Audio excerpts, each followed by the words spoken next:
Jadi kemarin pas Nikita Mirzani resmi ditahan, itu para buzzernya sebelah itu langsung nyerang konten-konten gua, semua konten gua dikomenin, ngingetin gua itu junjungan lu tersangka tuh apa segala macam.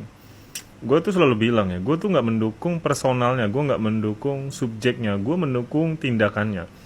Either itu Doktif atau Nikita Mirzani, selama mereka memperjuangkan masyarakat-masyarakat yang tertipu sama owner skincare abal-abal ini, ya gue dukung tindakan mereka. Kalaupun ada tindakan pemerasan dan benar bisa dibuktikan tindakan pemerasan sampai menjadi terdakwa, kan saat ini masih tersangka ya, belum terdakwa. Selama itu bisa dibuktikan, ya udah gitu. Ya kalau memang pemerasan, pemerasan aja. Gue nggak akan denial kalau itu sebuah kesalahan. Karena ya benar, pemerasan itu sebuah tindak pidana. Kalau benar pemerasan ya, bukan ada unsur sesuatunya. Dan gue akan selalu bilang, gue akan mendukung aparat hukum dalam penindakan pidana apapun. Pemerasan lah, apalah-apalah, asalkan diusut sampai akarnya.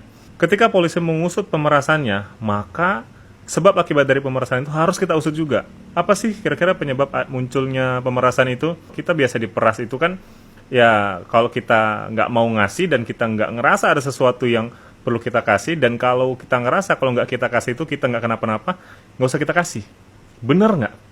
Nah, kalau kita ngerasa ada sesuatu yang bahaya kalau kita nggak ngasih itu duit, dan kita memilih untuk ngasih itu duit, berarti kita mencoba menyuapkan. Dan gua rasa polisi harus ngusut sampai sebabnya itu apa semua ini gitu. Kalau memang pemerasan dilakukan sama Nikita Mirzani, oke, silahkan diproses. Tapi setelah itu, yuk kita tarik mundur sampai ke pangkal dari kasus ini semua. Bagaimana kalau kasus ini tidak terblow up? Jangan-jangan nanti masyarakat yang kena dampaknya dari skincare bahayanya dia. Ini terjadi itu kan karena ada indikasi bahwa skincare dia itu berbahaya. Makanya dia mencoba menghubungi sana sini dan mencoba menutup mulut seseorang. Kan begitu tuh. Apakah benar ada dugaan skincare yang berbahaya yang akan direview Nikita Mirzani? Nah, kesimpulan yang mau gue sampein adalah sebenarnya kan pra kejadian ini, kasus-kasus ini itu adalah mafia-mafia skincare yang menjual skincare-nya overclaim, mengandung bahan berbahaya dan segala macam. Jangankan mengandung bahan berbahaya, overclaim aja juga berbahaya dan merugikan masyarakat. Harapannya pihak kepolisian juga mengusut sampai pangkalnya ini, nggak cuma si pemerasannya aja. Ya oke lah, terserah. Kita serahkan ke polisi mengurus pemerasan-pemerasan ini. Kita percayakan polisi, tapi yuk kita kawal, yuk kita usut lagi pangkal-pangkal seperti apa. Kalau pemerasan ini harus ada tersangkanya, maka kejadian sebelum pemerasan ini juga harus ada tersangkanya. Gimana? Gampang kan? Mail gimana Mail? I'm good, bagus. Pesannya gimana sih kan Niki? Tidak ada, biar cepat selesai masalahnya. Guys, denger nggak? Tadi Mail sama Nikmir waktu ditanya perasaannya pakai baju orange gimana, Mail bilang good, sedangkan Nikmir bilang supaya cepat selesai. Kata-kata cepat selesai yang diucapkan Nikmir ini spontan loh. Itu artinya dia tuh udah siap semuanya. Dan mungkin juga dia tuh sekarang tuh mengalah duluan. Supaya nanti bisa debat di persidangan, dan dia bebas, dan orang yang melaporkannya, yang berjelas-jelas on skincare yang overclaim, kebalik gitu istilahnya. Dia yang ditahannya. Ya, mungkin ini salah satu strategi Nikmir untuk mengalah, dan itu bagus sekali dijalankan oleh Nikmir.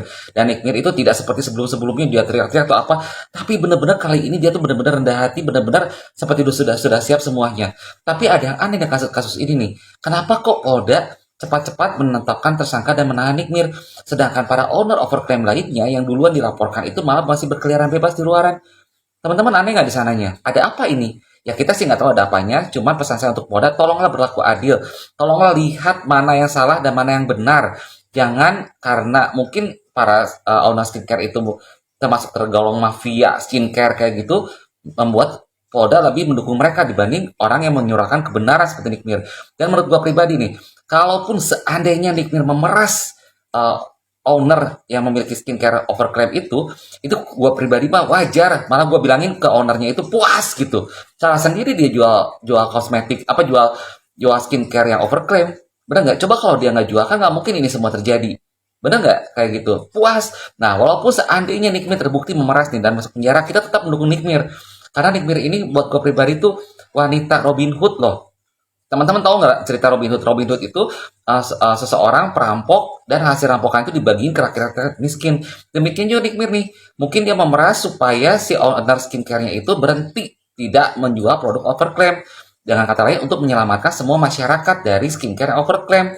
Itulah pandangan gue pribadi. Tetap mau gimana pun Nikmir bagus sekali. Bahkan kalau Nikmir sampai masuk penjara, wah Gue yakin begitu Nikmir keluar pasti lebih melesat lagi, lebih tinggi lagi derajatnya Nikmir. Bener nggak? Mau apapun itu juga kita dukung Nikmir. Dan buat Loli harus jadi pengganti Ami ya selama Ami jalani ini semua. Loli tetap harus jadi kakak yang baik untuk adik-adiknya semua, pengganti Ami juga, dan Loli harus selalu jenguk Ami di dalam ya. Kita semua berdoa untuk Ami supaya Ami nanti di persidangan dia bisa menang, karena saya yakin si Ami ini bakal menang Nikmir ini. Kenapa dia pun sekarang santai, beda dengan sebelum-sebelumnya, karena dia sudah menyiapkan semuanya. Menyiapkan semuanya bukan berarti sogok-sogok atau suap-suapan, itu bukan ya, tapi udah menyiapkan untuk bukti-bukti membalikan semuanya. Dan mungkin kata-kata cepat selesainya itu, dia mengalah sekarang, yang pada akhirnya bisa berbalik kepada yang melaporkannya justru yang masuk penjara nantinya. Coba kita lihat nantinya, cuman apapun yang terjadi, kita tetap dukung Nikmir, karena Nikmir itu sosok ibu yang kuat dan sebagai inspirasi buat para perempuan di Indonesia. Nikita Mirzani masuk penjara. Ail pun juga asistennya. Kubu sebelah lagi berpesta. Kubu sebelah. Pokoknya banyak yang sekarang lagi bersenang hati, lagi bersukaria dengan kabar Nikita Mirzani. Tenang dulu, masih ada persidangan. Pokoknya kita nih bikin hashtag Justice for NM. Kadang gue juga lucu ya. Ini berpendapat ya, gue berpendapat ya. Negeri ini lucu. Hukumnya kemana hukumnya? Ini nggak diselamatin dulu nih. Orang yang udah kena tipu dan segala macam itu nggak diurus dulu. Tapi kalau untuk yang hal begini tuh cepet gitu loh prosesnya. Yang kemarin dilaporin oleh Doktif dan juga Nikita Mirzani dan lain-lain terkait overclaim produk tidak aman. Itu kemana laporannya? Lo sadar gak sih laporannya kemana? Laporannya kemana? Nggak tahu ya, gue nggak mau apa itu. Gue cuma nanya dan itu berpendapat doang. Gue nggak mau ngiring stigma negatif. Yaudah, gue cuma nanya laporannya kemana gitu loh, biar ada kejelasannya. Kenapa kok ujuk-ujuk ini cepet banget penyelesaiannya, jebret gitu loh, langsung aja tersangka, langsung masuk penjara. Nggak apa-apa, semua diputuskan dari pengadilan nantinya, hukum berjalan. We just watching with that, dan kita tahu dan bisa menilai nantinya apakah hukum ini berlaku sebaik mungkin atau enggak, kita nggak tahu. Untuk Nikita Mirzani, even lo pun masuk penjara nantinya gitu loh, dengan putusan sidang nantinya, lo untuk kedua kalinya tersangka yang terhormat. Thank you.